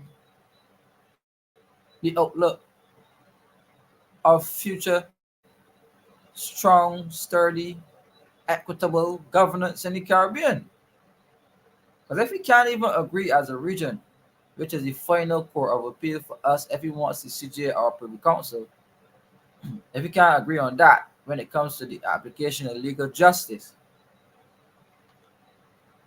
I could see clearly where we can't agree on many other issues as a CARICOM region. But Dr. Law is saying that once we are confident that we have made contact with our authentic selves, the drive to discover all there is to know about our lives becomes an inspiring endeavor. This inspiration is fueled by the desire to understand who we are and how we may best choose to live out the truths of who we are. It reflects an inner state that is driven by the will to fight all those intimidating inner and outer forces that want to convince us that it's okay to accept the limiting expectations of others that fail to capture the full realm of who we truly are. This inner feeling of confidence is part of the force that inspires the feeling of freedom that comes with discovering who we are. And Dr. Dennis Lowe is suggesting to you all, alternate viewers tonight, that pursuing a new way of being can allow us to realize our true is potential as an individual, as a community, and as a country. Pursuing a new way of being. And Dennis Lowe is saying in his book, The Journey, that one of the freedoms of discovering the authentic meaning of who we are is the journey of a new way of being. This new way of being comes with journeying into the further reaches of the self and facing the prevailing realities of who we are, while staying focused on who we really must become. It is about how we order and live out the realities of our lives. Further, it captures how we focus on the things we can change and how we learn to adapt to those things we cannot change. Our way of being is all about discovering the truth about who we are and making the choice to pursue the most forward moving lifestyle. It will be worth our while to take the time to reframe our way of being so that it reflects the true meaning of who we are. The reframing process must start at the point where we come to realize that the strengths and the weaknesses that make up our character, as well as the other unique inherited and acquired features. To reframe involves taking a transparent look at how we have lived our lives and bringing those lifestyle features in line with the newly discovered realities of who we are. It is about looking closely at how we think of ourselves and bringing such thinking in line with the realities of us being. So, in the reframing process, we must be willing to challenge and change those toxic thinking patterns, negative self talk, a poor sense of self, chronic self doubt, pessimistic thinking, notions of not being good enough, a constant preoccupation with failure. All of these ideologies we hold about ourselves that tend to box us into a mediocre life. And it is about challenging the beliefs that we hold about ourselves, affirming that those that are progressive and forward thinking, and discarding those that cause us to be stagnant, dull, and backward thinking. And that is Dr. Dennis Lowe, The Journey, the path to finding true self meaning. And that quote was very, very, very profound. We hear the negative self-talk. We hear every day how Barbadians calling, and you hear the pessimistic pessimism on the radio stations. We see the pessimism online in social media. And Dr. Law is saying that in the reframing process, because Barbados needs to be reframed as a country, the mindset, we need to reframe the mindset that we have as a people. I recognize that the old adages, the old way of living, the old economy, the old independence economy, we need to recognize that that way is becoming a way of the past, because we've been taken into realms that Barbados cannot be described as a republic, and the way of the republic is yet to be spelled out to the populace and to the world about the new way in which Barbados is going to do business in the global world. Right? So instead of pulling down, we're going to lift up Barbados. According to the president of El Salvador, there's a spiritual element, so we got to pray and cover Barbados. You have to wish well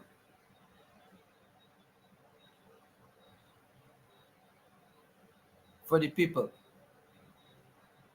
And Dr. Law is saying, and I'm going to repeat it once more because we need to hear it again. In the reframing process, we must be willing to challenge and change those toxic thinking patterns. For example, negative self-talk, a poor sense of self, chronic self-doubt, pessimistic thinking, notions of not being good enough, and a constant preoccupation with failure. And that we hold these thoughts about ourselves and they tend to box us into a mediocre life.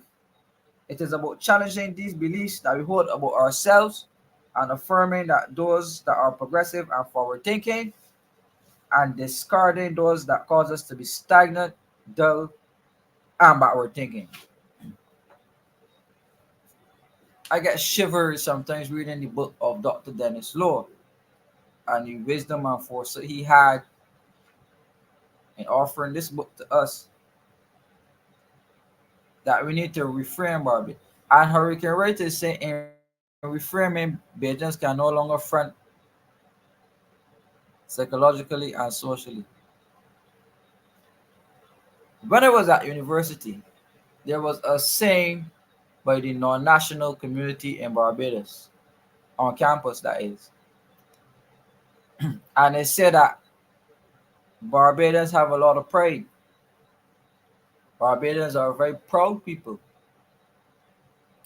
And that Barbadians come to school. Sometimes they're struggling, they're hungry, but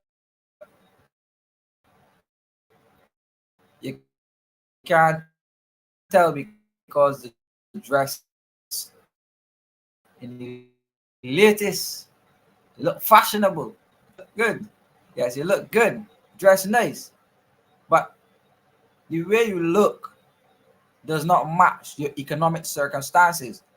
How many of us went to school looking good, hair well slit, shoes well polished, but you don't got a cent in your pocket and you're hungry, but you make it to school? And thank Lord for free education, free school meals, so you get those school meals. If you're in secondary school, you may not be as lucky to get school meals, but you make it to school. But your pocket is broke. Your parents don't have the money to send school, but they still make it to school. Right? And that has been experienced for many Barbadians. Right? So Barbadians were able to act a part to the world, giving the world the impression that all is well in Barbados, when all it clearly is not well. So, prime example of that, pretending to be something that we are not. Barbados is hosting the Cricket World Cup, and Barbados repaired, the government repaired roads, all the roads leading to and from Kensington have been repaired through the government's Mill and Pave program. All types of buildings and houses are being painted, all types of sidewalks repaired, all types of aesthetic imagery is being created using state resources, of course, to give tourists the impression that all is visibly well in Barbados because buildings painted, some roads done. But tourists coming to Barbados, they too are feeling the economic pinch because the cost of living and inflation are also sticking the tourists. So the tourists know all is not well economically, and the good feel that they're trying to give Barbados does not match the economic circumstances that the populace is experiencing right now. Right? And there has been no sustainable job growth or growth in businesses to the point that it can absorb a sizable amount of the unemployed population to say that worker has tangentially benefited the wider population of Barbados. Right? So we need some studies or some evidence to show how events like World Cup can essentially benefit more people, and not just that of the contractors, and not just that of the people who do the construction work or anything like that. But we want to know how events like these can benefit the average Barbadian. And I thought we're getting anybody a job to paint a house. That's not sustainable job growth. Right? But that is it. So we are at 9 o'clock, and we are up at 127 people, and we've been going for 2 hours. So I tend to keep these shows much shorter. And I want to say thank you guys for tuning in. I had a very good discussion, and I want to make a quote in wrapping up from Dr. Lowe's book. And he's saying about reframing. And reframing is about pressing ourselves to the point of changing those things about our lives that hold us back, hindering us from working towards reaching our highest potentials. Here is where we disrupt our comfort zones and move outside the box which confines our thinking. While this may not be very easy for many, it is the only way to pursue a new way of thinking.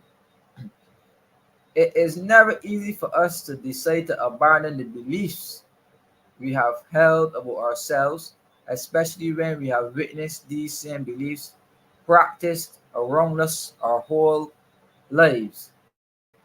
The challenge to change these thinking patterns is greater when we have depended upon those around us for self-meaning and self-affirmation.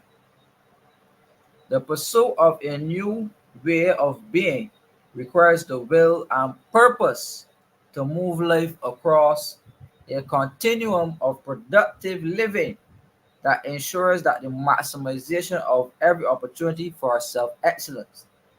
In this way, we are able to invest our positive energies into the process of raising the standards of how we choose to live our lives.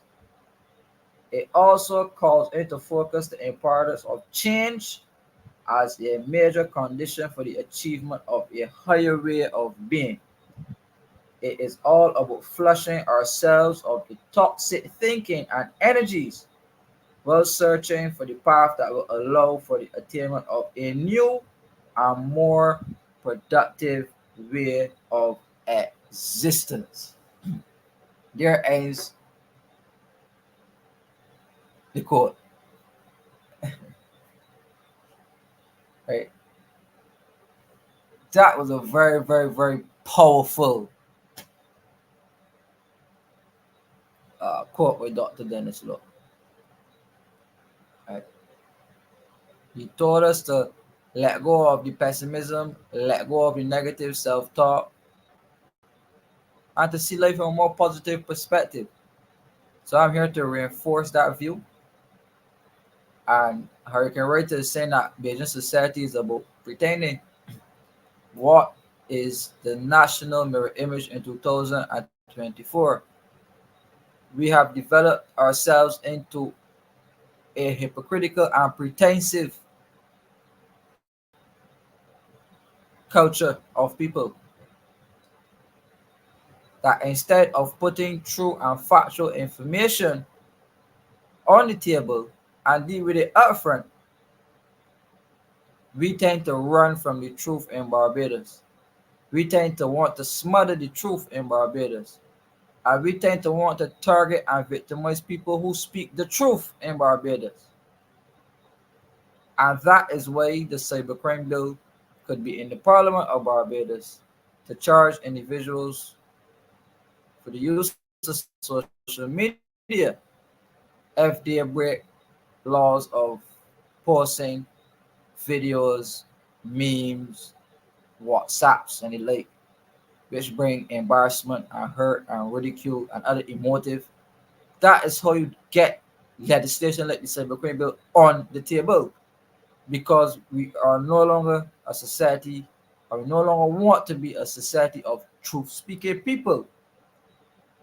We want to have a culture of pretensiveness and a culture of running and hiding from the truth. And that is not the mirror image that Arabara wanted for the people of Barbados. And I'm here to give a message to whoever that the world is looking on and watching Barbados, not only Barbadians. And the world can see through the pretensive cultures that are seeping in to what I call governance in Barbados. And that is not the blueprint and the path that has been laid by our founding fathers for this country. And it is the onus is on shows like alternate views.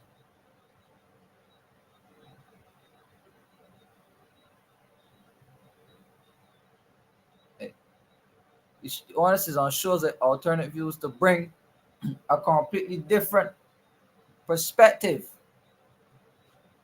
to governance, to economics, to politics, to society, to the culture, the Barbadian culture, and to get people to think again. Let us use the intellectual capacities that the Lord give each and every one of us. Every one of us has a special gift. And let us use those gifts for personal and self-development, for development of friends, families, associates, complete strangers, for charity. Let us use those gifts for the benefit of the world. A Barbadian created one of the first search engines in the world.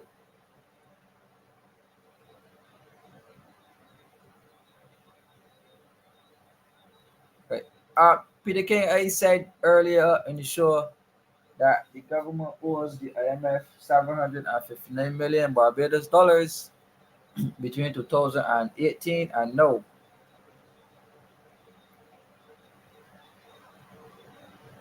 Right.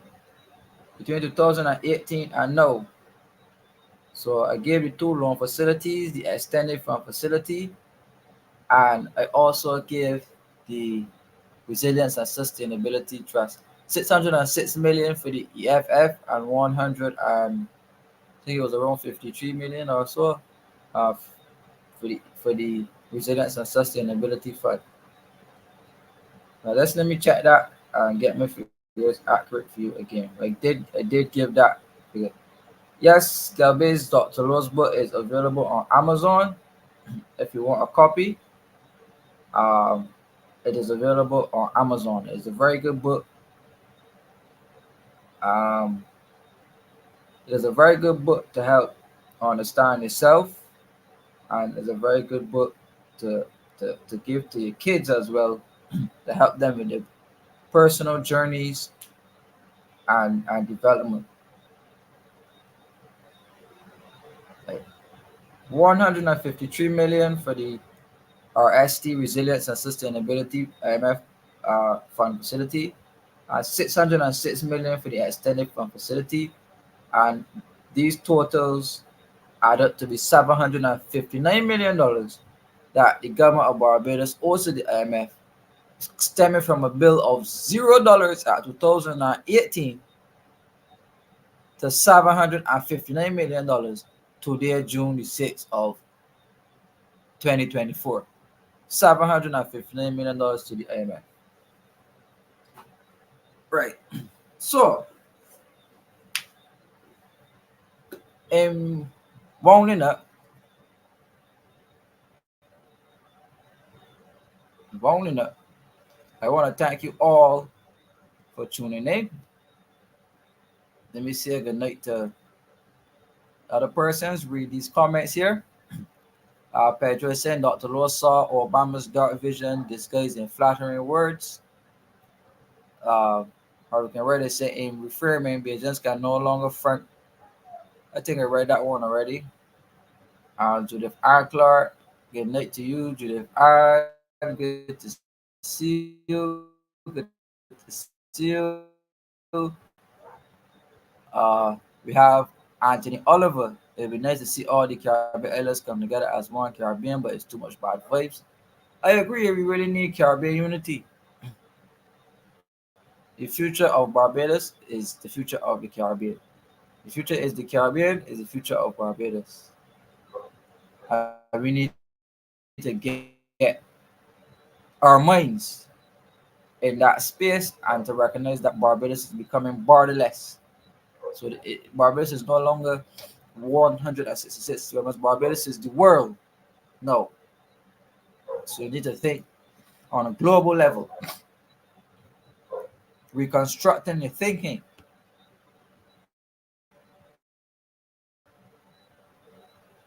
Right. Hurricane Rita is saying that the government is fronting too with a cosmetic facelift. Galvez says, I see tourists get off at Zadar in front of the airport with his luggage to leave the island. That is very true. Tourists are becoming very cautious as it relates to Spain. Uh, we have Anthony Oliver saying, or let me tell, sorry, saying there can be no growth if manufacturing is dead. Clay T. Vaughan is saying, interesting discussion. Good to see you, Clay T. Calvin McKenzie is saying, great book review and application today. Um, yeah, but the seven people I want how powerful the developments are, then we'll see positive changes. We can write to saying Barbados is about pretending what is a national mirror image. I was just remembering our roads and the situation they are in. Every town hall meeting held, most of the people talk about the state of the roads where they live. Now we can really say yes, it was be your own self. Stop trying to be someone else. Think, don't pretend to think. You're not being authentic.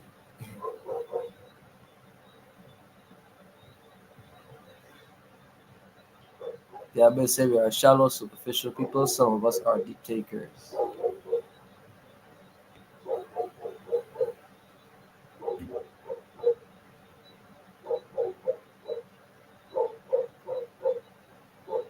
Uh, Shirlene is saying El Salvador has a reputation of violence from gangs, especially targeted females. Watch the documentary.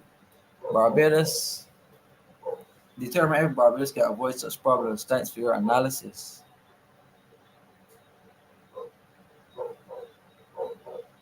Uh, yes. Good night to the Caribbean Progress Studies Institute. Uh, Good night to you, Galvez.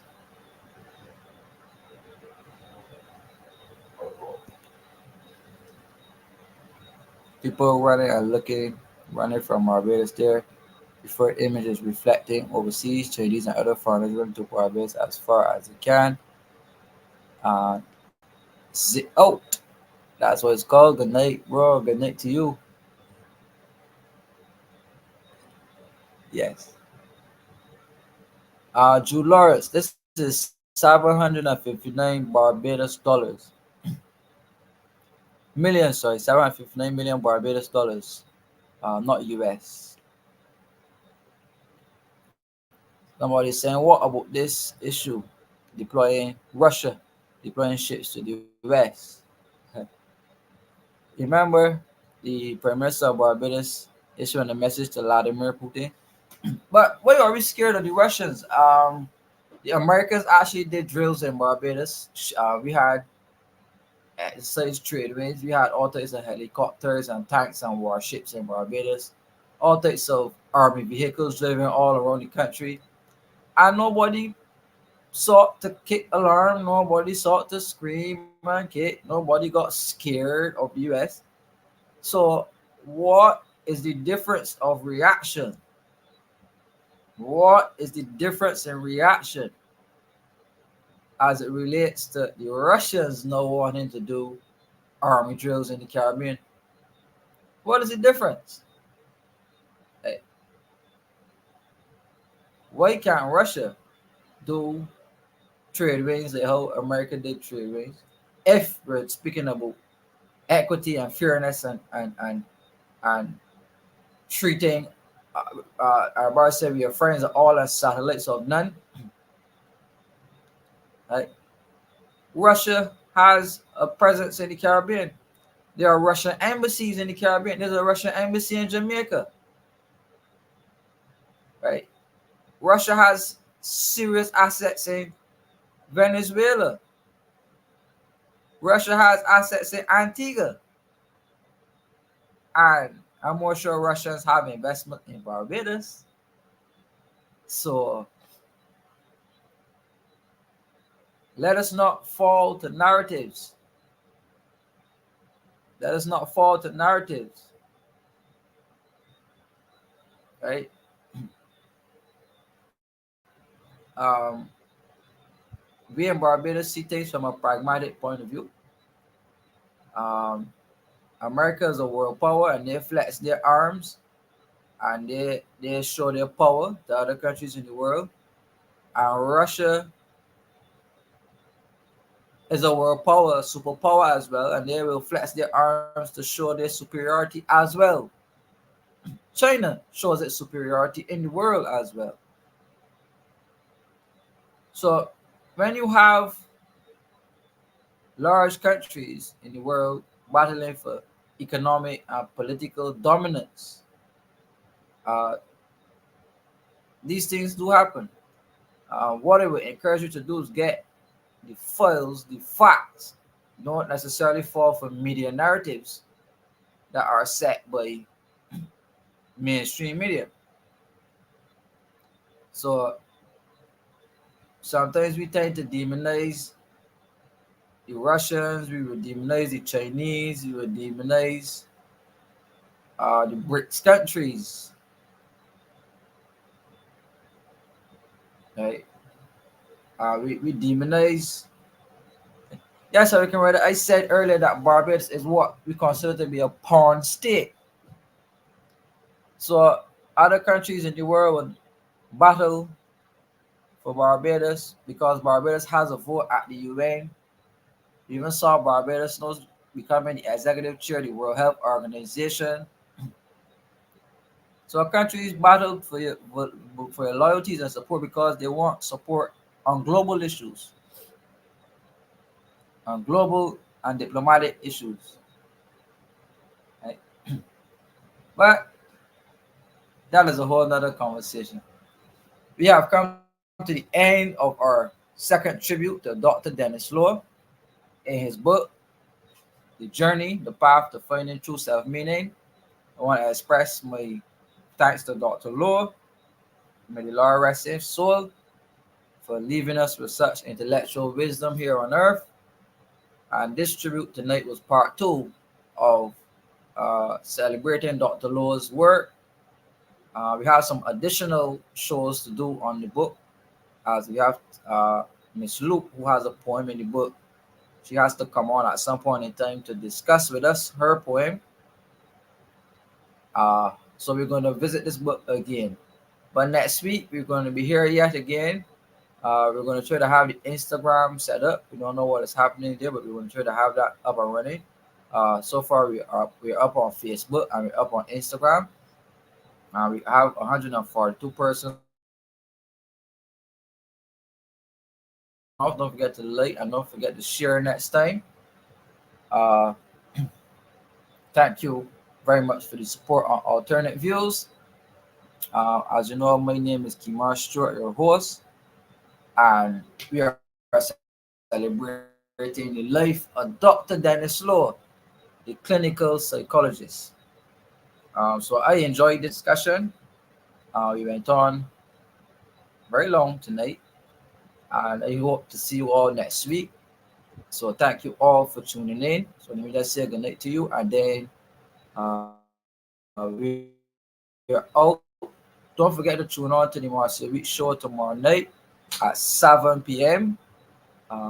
Don't forget on YouTube, Marcia Weeks, look for her and others. And thank you very much. So Pedro, Galvez, Hurricane Writer, Marcia, uh, Jude Lawrence, Square 4, Peter King, Z out. Peter King again, Square 4, Shirlene Clark, Nigel Franklin, Calvin McKenzie. I'm not saying Sir Alfred Benjamin tonight, but good night to you, Sir Alfred. Let me tell. Good night to all my St. John people. Margaret from St. John, Kern, Fabian. Uh, Thank you all for tuning in very much. We'll be back here again next week, same time. Far away, good night to you. Tyrone Nurse. See you guys at the next week. Next week, we're here next week. See you guys next week. Had a very good chat. As we said, we discussed Dr. Denis Law's work, The Journey, The Path to Finding True Self-Meaning, in celebration of Dr. Denis Law, clinical psychologist. And we ask for Dr. Law's continued support from the greater beyond, and we express our love and gratitude to him. As we say, good night to the editor and publisher of the book, Miss Margot Durant Calendar, and to her late husband, Wendell Calendar, as well. So thank you very much. Kimar Stewart signing out for tonight. Good night, everybody. Alternate Views. Don't forget to tune in next week. I will see you all. Have a good night, everyone.